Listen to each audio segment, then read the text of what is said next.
Le vison suspect numéro 1 de la pandémie et les Français trop gros consommateurs d'eau, voici le flash de la curiosité proposé par la rédaction de Ça m'intéresse.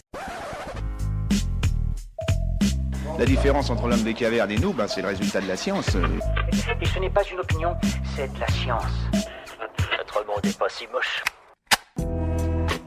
Longtemps présenté comme le responsable de la transmission du nouveau coronavirus à l'humain, le pangolin semble aujourd'hui hors de cause. C'est autour du vison que l'étau se resserre. Ce petit animal, élevé partout dans le monde pour sa fourrure, pourrait être le fameux hôte intermédiaire qui aurait permis la transmission du SARS-CoV-2 des chauves-souris aux hommes. En Chine, premier producteur de fourrure au monde, ces fermes pourraient être de parfaits réservoirs à maladies. Entassés dans de petites cages et probablement exposés aux déjections des chauves-souris, les visons auraient ainsi pu facilement contracter le virus. Ils sont par ailleurs capables d'éternuer, ce qui facilite la transmission du virus à d'autres visons et à l'espèce humaine.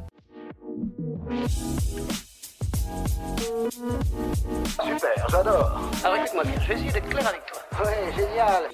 Les Français consomment plus d'eau que notre territoire en possède. Selon le dernier rapport du ministère de la Transition écologique, c'est en fait l'empreinte eau des Français qui est particulièrement élevée, c'est-à-dire l'importation de produits gourmands en eau, comme par exemple les jeans, dont la fabrication nécessite près de 11 000 litres d'eau. Évaluée à 160 mètres cubes d'eau par habitant, cette empreinte eau est supérieure à la moyenne mondiale et similaire à celle de la Corée du Sud, de l'Allemagne et de la Suède. Selon ce rapport, le premier secteur consommateur d'eau en France reste l'agriculture et particulièrement l'élevage. Voilà, c'est tout pour aujourd'hui, on se retrouve bientôt pour un nouveau flash. En attendant, vous pouvez retrouver tous nos épisodes sur les plateformes de podcast Spotify, Deezer et Apple Podcast.